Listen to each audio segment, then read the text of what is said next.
La grande prison. La grande prison. Bien aimé, tout le monde a peur d'aller en prison. C'est évident. Tout le monde évite à tout prix d'y être. C'est normal. Mais les gens ne savent pas qu'ils sont déjà en prison, qu'importe le lieu où ils se trouvent sur la terre. Je suis désolé de vous le dire ainsi. Bien aimé, de même que beaucoup ont peur de s'engager avec le Seigneur Jésus-Christ, parce qu'ils appréhendent de se retrouver privés de toute liberté, selon leur passion, bien sûr. Tout ça parce qu'ils pensent que le monde est un lieu de liberté. Quelle erreur! Notez bien, la foi en Jésus n'est pas une prison. C'est plutôt la véritable liberté dans ce monde. Ce monde qui est devenu une gigantesque prison juste peu après sa création. Jésus appelle Satan le prince de ce monde, ce qui signifie qu'il a un droit fort de principauté ici-bas, qui lui a été donné par l'homme avec grand H depuis le péché dans le jardin d'Éden. Et c'est toujours lui qui est le séducteur. Pourquoi je précise cela? C'est pour dire que sur la terre, on ne lui échappe pas simplement parce qu'on est sage ou intellectuel ou qu'on est protégé par ses talismans. On n'échappe pas à Satan comme ça, s'il vous plaît. Ce n'est pas une chose aussi évidente et facile d'un claquement de doigts. Comprenez-le bien et soyez affranchis. Mais ce n'est que par la puissance de Jésus-Christ, au travers du mystère de la croix, qu'on peut lui échapper.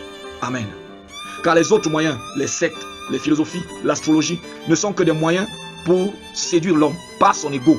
Mais à la fin, c'est sous le contrôle de Satan qu'il se retrouve toujours. S'il vous plaît, notez une chose. La terre est une prison tant qu'on n'a pas résolu ces deux équations pour tous ceux qui y vivent. Lesquelles? Première équation, la vie après la mort. Mais il y a une réponse qui nous est donnée dans Jean chapitre 11, verset 25. La deuxième équation, c'est le véritable bonheur sur terre. Mais il y a toujours une réponse qui nous est donnée dans Jacques chapitre 1, verset 25. La première équation, ce n'est qu'en acceptant d'appartenir entièrement à Jésus qu'on la résout. Jean 11, 25 dit quoi finalement? Il est écrit, Jésus lui dit, je suis la résurrection et la vie. Celui qui croit en moi vivra quand même il serait mort. Je n'ai pas le temps d'expliquer cela, mais le verset parle de lui-même. S'il vous plaît. Le deuxième, c'est en acceptant de manger le pain de la parole, qu'est Jésus, afin de nourrir son âme. Là est la source du vrai bonheur. Bien-aimé, hors de tout ceci, on se noie dans une prison dangereuse qui n'est rien d'autre que l'introduction de l'enfer, mais avec juste l'assaisonnement de la séduction. Ce monde n'est qu'assaisonné d'un peu de séduction, d'un moyen de séduction, et ça voile les yeux des gens et des uns des autres qui pensent qu'ils sont en train de faire ce qu'ils veulent. Ils sont libres de vivre comme ils veulent. C'est une erreur. Que dit finalement Jacques, chapitre 1, verset 25 qu'on évoquait plus haut? Mais celui qui aura plongé les regards dans la loi parfaite, la loi de la liberté, j'aime cette parole. Mais celui qui aura plongé les regards dans la loi parfaite, la loi de la liberté, ça veut dire quoi, bien aimé? La liberté a une loi. Contrairement à ce que les uns et les autres ont pensé que chacun fait sa loi, et de sa loi, il obtient sa liberté. Mais il y a une loi de la liberté. Et cette loi de la liberté, c'est la Bible. Je reviens sur le verset.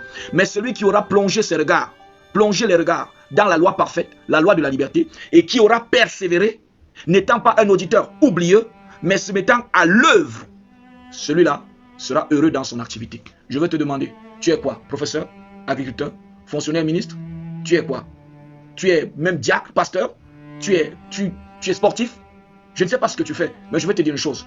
Tu n'auras de bonheur dans ton activité que dans la loi de la liberté. Va la chercher et approprie-toi cela et jouis du véritable bonheur que Jésus-Christ a caché dedans. Amen. Je crains malheureusement que la tristesse dans les cœurs des chrétiens et même des hommes dans le monde se trahit ici par le fait qu'ils sont restés superficiels à la loi de la liberté qu'est la Bible. Et voulant se détacher de l'autorité de cette parole sur eux, ils se livrent à la liberté des passions du monde qui ne les enfonce que davantage dans l'esclavage et la prison du diable qu'est la terre. Vous pouvez toujours vous évader au travers de vos passions. La musique, le sport, les réseaux sociaux, la politique, les drogues, le sexe, les orgies, chacun selon ses tendances. Mais vous réaliserez toujours à la fin que vous ne pouvez échapper à cette prison comme les Dalton. Ils passent leur temps à s'évader, mais à la fin ils sont toujours en prison. C'est comme ça que l'homme est sur la terre, mais il ne le sait pas. Désolé. Je termine en disant ceci. Voici ce qui est dit dans 1 Jean, chapitre 2, verset 17.